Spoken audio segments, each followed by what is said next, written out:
Ginamit pang padrino si kumparing Rafael. Akala niya, kaya niya akong paikuti. Gusto mo, tuhugin na natin eh. Bakit? Ano yun? Lechon? O, baboy naman talaga eh. Makunat nga lang. Oh, tingnan mo naman itong kulukutoy na ito. Sa gitna pa ng tulay nagtanim ng nyug. Ang bihira talaga mga tao yan, oh.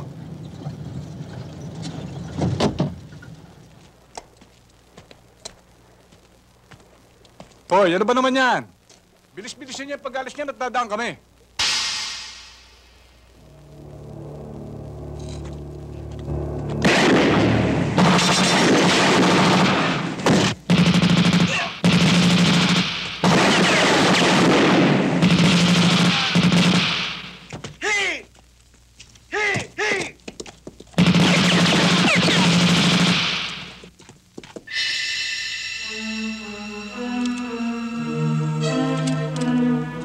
Nardo! Andito ko. May tama ka ba? Wala.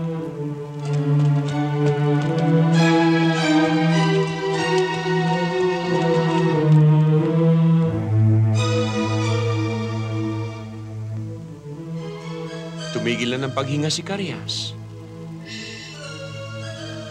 Gallego, mandak at malapit ng oras mo. Si Manambit lang hindi pa niyo mapatay. Matinik talaga si Manambit. Hindi namin kaya. Please!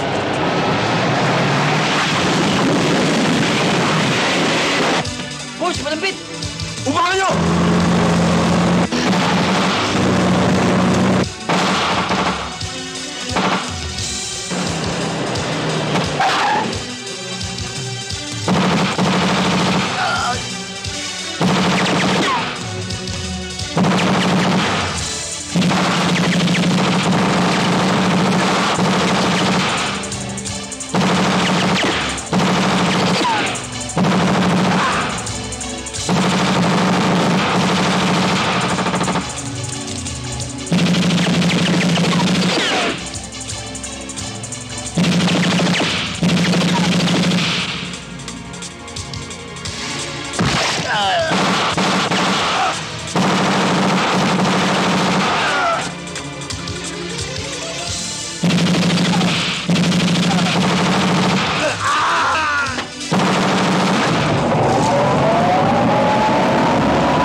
Gallego, isang damukal na pagkakataon ang ibinigay ko sa iyo para lubayan na yung bawal na pagtutruso. Pero patuloy ka pa rin. Hindi lang bawal na pagtutruso ang pananagutan mo kay Huwes. Pati ang pagkamatay ni Kawawang Carias. Magkikita pa rin tayo. Hihintayin ko ang paglabas mo sa koral, Gallego. At kung binabalak mong ipagpatuloy ang bawal na pagtutruso habang buhay si Manambit, lagi kang sasabit. Ano? Anong tinitingin mo?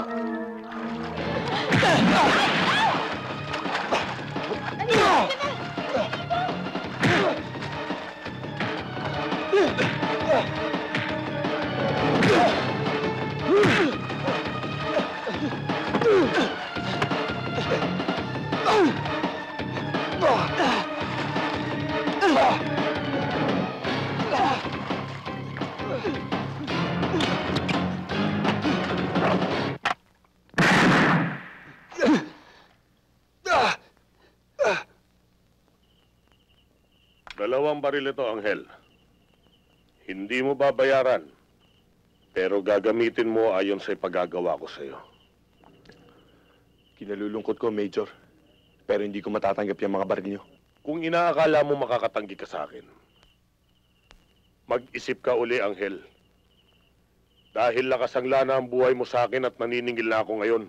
Pero, Major, Kapag tinanggihan mo ang mga baril na yan ngayong gabi, sa ibang paraan ako maniningil.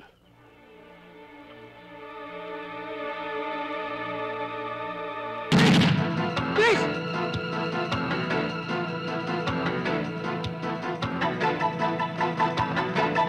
Tara! Sakay!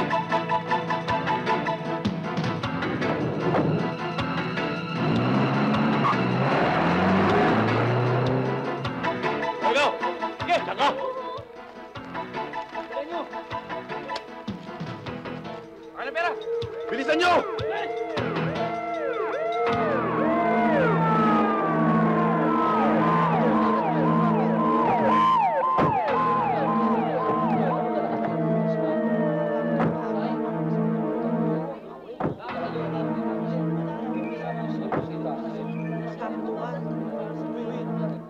Tabi! Para nyo!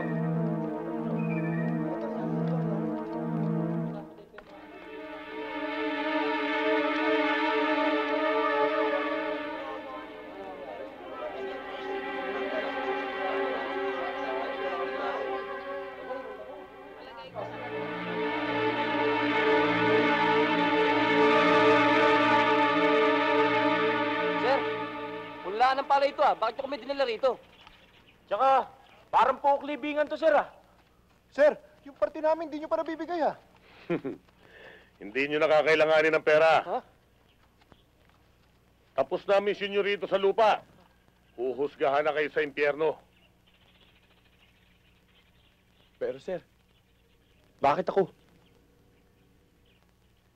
Ikaw ang magiging sentensyador. Sir, pinakinabangan nyo na naman yung mga yan, eh. Noon yun, pero hindi ko na sila kailangan ngayon. Masyado nang maraming nalalaman ng mga animal na yan. Kaya bago tumabi ang mga dila, kailangan manahimik na sila. Angel! Kosa! Magkasama naman tayo ah! Saan naman, Angel? Kayo talaga mga pulis! Nakinabang na kayo sa amin eh! Tapos ganito gagawin niyo sa amin! Pero, sir, ba't? Gawin mo! Kung hindi sasama ka sa kanilang pipila,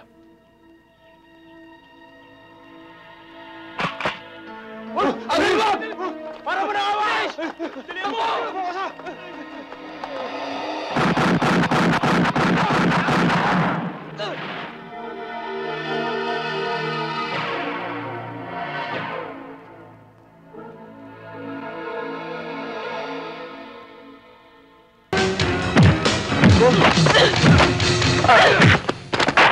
Huwag kang makikialam dito, ah! Huwag kang makikialam dito!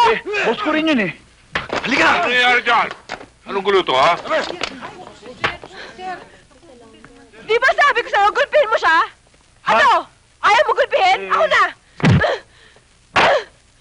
Ano? Umalis ka dito! Ano ba? Hindi ako aalis nga eh! Narinig mo sinabi ng anak ko. Hindi ako aalis agad kami nagkakausap si Shirley. Ano pa pag-uusapan nyo? Yan ang lalaking pagkakasalan niya. Totoo ba yan? Totoo ba yan? Huwag mo sisigo ng anak ko. Totoo ba yan? Oo! Totoo ba yan? Oo! Hindi na panibugo ito. Maliwanag na katotohanan to. Shirley, kung di ka rin lang mapupunta sa akin, wala nang halagat ng buhay na to. Pero ito tatandaan mo. Mamatay man ang katawan ko, lagay mo sa puso't isipan mo. Kahit kailanman, ang pagmamahal ko sa'yo, hindi yung mamatay. Paalam. Mahal na mahal kita.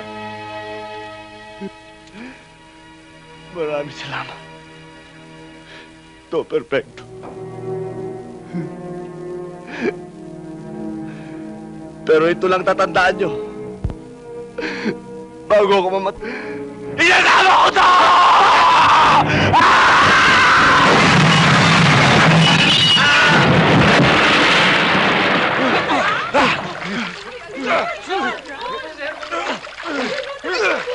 Papayo! Yes, sir! Tara!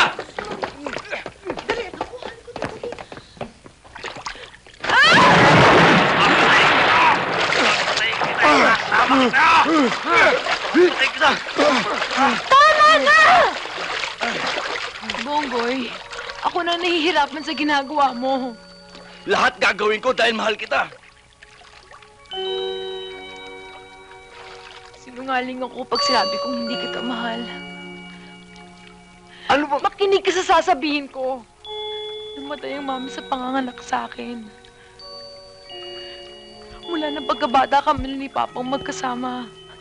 Ni minsan, hindi ko siya nakitaan ng hinanakit. Lahat ng layaw binigay niya sa akin. Hindi ko siya pwedeng iwan. Hindi ko siya pwedeng bigyan ng sama ng loob. Hindi ko siya pwedeng ipagpalit sa'yo.